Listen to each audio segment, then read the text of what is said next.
Assalamualaikum warahmatullahi wabarakatuh. Pada kesempatan kali ini, saya akan mempresentasikan hasil resum mengenai materi filsafat ilmu dan logika pertemuan ke-10 sampai dengan pertemuan ke-12 yang membahas tentang sosiologi sebagai dasar filsafat ilmu sosial. Yang pertama ada filosof Oxford bercanda. Apa adalah pikiran? Tidak penting. Ada apa? Sudahlah. Lalu ada panduan kursus. Pertama, menempatkan sebuah masalah. Kedua, memberikan solusi pendekatan teori yang mungkin. Ketiga, mempertimbangkan argumen utama. Dan keempat, menyebut nama penting bila diperlukan. Yang berikutnya ada sosiologi PM di dunia. Yang pertama, Amerika Serikat, meliputi filsafat pikiran, metafisika, dan filsafat bahasa. Yang kedua, Eropa, meliputi filsafat pikiran, filsafat politik, dan anti-metafisik. Dan yang ketiga adalah Rusia, meliputi filsafat pikiran, materialisme dialektis, dan filsafat bahasa. Lalu, apa PM artinya?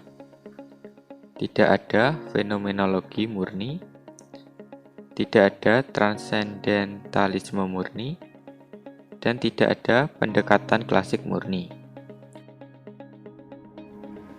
PM mencakup beberapa hal berikut: masalah pikiran tubuh, masalah keinginan gratis, apakah kesadaran pikiran itu, dan bagaimana kesadaran pikiran itu bekerja. Dan juga ada masalah mudah dan masalah sulit pada PM. Bagaimana sistem fisik itu belajar merupakan masalah mudah, dan bagaimana sistem fisik menjadi semacam itu merupakan masalah sulit. Selanjutnya ada kesadaran versus pikiran. Pikiran lebih dari psikologis gagasan, sedangkan kesadaran lebih dari fenomenologis gagasan. Lalu ada masalah pikiran tubuh. Apakah pikiran itu dan bagaimana itu terhubung dengan materi atau otak? Jawabannya, kita dapat menegaskan bahwa pikiran itu sesuatu yang material, namun di sisi lain, menyatakan bahwa pikiran bukanlah merupakan material fisik. Kejelasan terminologis meliputi properti, acara, proses, qualia, dan status proporsional, yaitu keyakinan dan keinginan. Dan berikut adalah nama dan tren para tokoh. Yang pertama, Daniel Dennett dengan fisikisme reduktif atau fungsionalisme. Yang kedua, John Searle dengan emergentisme atau antifungsionalisme. Yang ketiga, David Chalmers dengan dualisme alami. Yang keempat, M.C. Ginn dan S.T. Pinker dengan sudut pandang skeptis. Dan yang kelima, Noam Chomsky dengan masalah semu atau filosofi teknik bahasa. Dan yang selanjutnya ada kriteria memiliki pikiran atau kesadaran. Yang pertama, kriteria epistemologi meliputi pengetahuan langsung atau langsung, privasi atau hak istimewa orang, infalibilitas atau transparansi. Yang kedua, ada kriteria ontologis, meliputi kriteria mentalitas non-spatial dan intentionalitas sebagai kriteria mental. Dan yang selanjutnya adalah memahami korelasi pikiran dan otak. Yang pertama, kasual interaksionalisme dari Descartes. Yang kedua, harmoni yang telah terbentuk sebelumnya antara pikiran dan tubuh dari Leibniz. Yang ketiga, occasionalisme berdasarkan Malebranche. Yang keempat, epifenomenalisme berdasarkan T. Huxley. Yang kelima, emergentisme. Dan yang keenam, teori identitas psikoneural atau pikiran tubuh. Dan yang selanjutnya ada dualisme. Jenis dualisme. Yang pertama, dualisme zat. Ada substansi dari dua jenis berbeda. Manusia adalah makhluk gabungan dari pikiran dan tubuh. Pikiran berbeda dari tubuh, namun keduanya saling mempengaruhi secara kasual. Dan jenis dualisme kedua adalah dualisme properti atau fisikisme non-reduktif. Terbagi menjadi deskriptif, yaitu properti fisik dan sifat mental. Lalu skema, physical substance, yang terdiri dari physical property dan mental property. Lalu penjelasan dualisme properti adalah sebagai berikut. Beragam dan tidak dapat direduksi menjadi sifat fisik. Kompromi posisi antara dualisme substansi dan materialisme. Hanya satu jenis substansi fisik yang menyangkal keberadaan pemikiran non-materi. Tidak berusaha mereduksi kondisi mental menjadi fisik. Dan tubuh memiliki sifat fisik dan sifat mental. Yang selanjutnya ada argumen kontra, meliputi argumen dari interaksi kasual, argumen dari kerusakan otak, argumen dari perkembangan biologis, argumen dari kesederhanaan, dan argumen dari ketidaksamaan menjadi pikiran yang tidak material di luar angkasa. Dan yang selanjutnya ada counter argumen, meliputi mental dan fisik adalah bagian dari fisik. Kesadaran itu adalah sebuah properti. Jika ini benar, maka saya dan Anda adalah properti. Oleh karena itu, kesadaran dan kondisi mental bukanlah properti. Kecenderungannya, dualisme substansi memainkan peran yang sangat kecil dalam diskusi kontemporer filsafat pikiran. Lalu ada teori identitas, yaitu yang tidak bisa diamati dapat direduksikan menjadi sesuatu yang dapat diamati. Strategi reduksionisme membuat suatu kenyataan dan menghilangkan masalah pikiran dan tubuh. Jenis teori identitas ada dua, yaitu behaviorisme dan fisikisme. Behaviorisme sendiri merupakan perilaku. Perilaku dapat diamati secara publik, meliputi reaksi dan respon fisiologis, gerakan tubuh, tindakan yang melibatkan gerakan tubuh, dan tindakan yang tidak melibatkan gerakan tubuh. Behaviorisme sendiri merupakan karakter subjektif dan tidak ilmiah dari psikologi introspeksionis.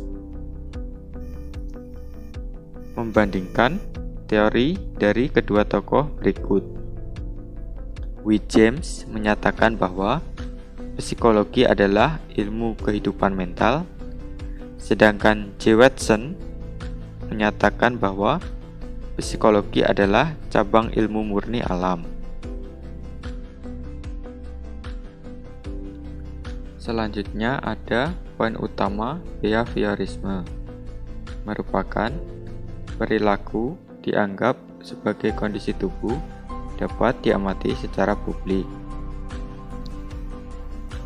Jenis behaviorisme ada behaviorisme ontologis, perilaku ilmiah atau psikologis, dan behaviorisme logis. Terbagi menjadi 3, yaitu behaviorisme logis 1, behaviorisme logis 2, dan ide umum. Berikut adalah keberatan N. Chomsky yang menghancurkan behaviorisme. Argumen itu sendiri prihatin tentang bahasa untuk behavioris adalah respon untuk stimulus. Kemudian ada teori identitas psikoneural tahun 1950 sampai dengan tahun 1960 oleh H. Felix, G. Smart, dan W. Place. Identifikasi keadaan mental dan peristiwa dengan proses fisik di otak. Pengawasan pikiran dan tubuh. Tidak ada perbedaan mental tanpa perbedaan fisik. Jika hal serupa dalam hal psikologis tidak berarti bahwa hal serupa itu dalam hal fisik. Beberapa kesimpulan dari Supervincence. Jika dua makhluk identik secara fisik, berarti mereka juga identik secara mental. Lalu ada bahaya nomologis dari H. Feig. Nyeri terjadi jika stimulus serat C atau CFS dan nyeri sama dengan CFS. Ada 2 contoh, yaitu Clark Kent adalah Superman dan bintang timur adalah bintang malam atau planet Venus. Selanjutnya ada 2 versi argumen penjelasan identitas psikoneural. Argumen penjelasan 1 atau korelasi psikoneural. Karena Clark Kent adalah Superman, nyeri terjadi jika CFS terjadi. Karena itu, pain sama dengan CFS, di mana CFS adalah stimulus serat C. Dan argumen penjelasan 2 atau fakta tentang fenomena mental. CFS menyebabkan syarat N. C1, nyeri terjadi jika CFS terjadi. C2, distress terjadi jika neural N terjadi. Lalu ada keberatan terhadap teori psikoneural, meliputi argumen epistemologi, argumen modal, dan argumen realisasi ganda. Berikutnya ada fungsionalisme. Apa yang membuat sesuatu melakukan fungsi?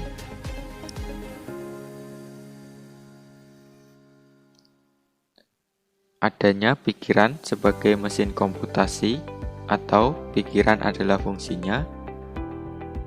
Berbagai realisasi sifat mental atau pikiran dapat direalisasikan, dan otak sebagai komputer.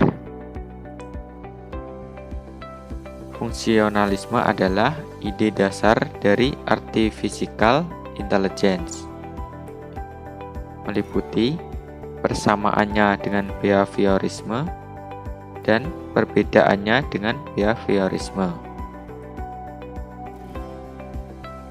Selanjutnya ada fisikisme reduktif dan non-reduktif. Reduktif masalah pikiran dan tubuh, meliputi eliminativisme, teori identitas, dan fungsionalisme. 3 model reduksi yaitu reduksi hukum jembatan, pengurangan identitas, dan pengurangan fungsional. Sedangkan fisikisme non-reduktif atau emergentisme meliputi doktrin munculnya properti, irredusibilitas properti muncul, dan doktrin penyebab ke bawah. Berikutnya ada jenis monisme lainnya. Yang pertama, token dan jenis fisikisme, meliputi fisikisme token dan ketik fisikisme. Yang kedua, monisme netral dari B. Russell, dan yang ketiga, monimisme animali dari D. Davidson, yang terdiri dari 1. Monimisme nomologis, 2. Dualisme nomologis, 3. Dualisme anomali, dan yang terakhir monisme anomali. Keempat hal tersebut merupakan skema dari Davidson. Yang selanjutnya ada non-reduksisme, yang meliputi pikiran bukanlah kesadaran, ada yang lebih dari peristiwa fisik di otak, bisa jadi masuk akal jika manusia memiliki keterbatasan alami. Kesadaran dan subjektivitas terdiri dari kesadaran fenomenal atau qualia. Subjektivitas epistemik adalah privasi dan akses epistemik khusus, dan subjektivitas perspektif adalah sudut pandang orang pertama, rupa apa, dari T. Nagel. Lalu ada argumen zombie dari D. Chalmers, menyatakan bahwa zombie tidak memiliki kesadaran qualia atau perasaan. Adapun teori keberatan terhadap argumen zombie dari D. Dennett. Salah satu argumen yang menentang argumen zombie adalah gagasan verifikatif kesadaran. Dan yang terakhir ada sudut pandang skeptis dari beberapa tokoh. Pertama, C. M. Jiggin dengan pandangan penutupan kognitif, meliputi kita punya masalah dan misteri. Pikiran tidak mampu berapresiasi apa itu. Masalah pikiran dan tubuh tidak memiliki solusi yang tepat. Yang selanjutnya dari R. Penrose dengan Theory of Incompatibility atau akun komputasi pikiran tidak lengkap dan akan selalu begitu. Yang ketiga dari S. Pinker dengan modul adalah tidak memiliki metamodul untuk menjelaskan cara kerja otak. Dan yang terakhir dari N. Chomsky dengan refleksi bahasa, meliputi pikiran manusia merupakan sistem biologis dengan batasan tertentu, dan sifat naturalistik menerima bahwa manusia sebagian dari alam. Mungkin demikian yang dapat saya presentasikan mengenai hasil rangkuman saya. Apabila ada kesalahan kata ataupun pengucapan, Saya mohon maaf yang sebesar-besarnya. Sekian, wassalamualaikum warahmatullahi wabarakatuh.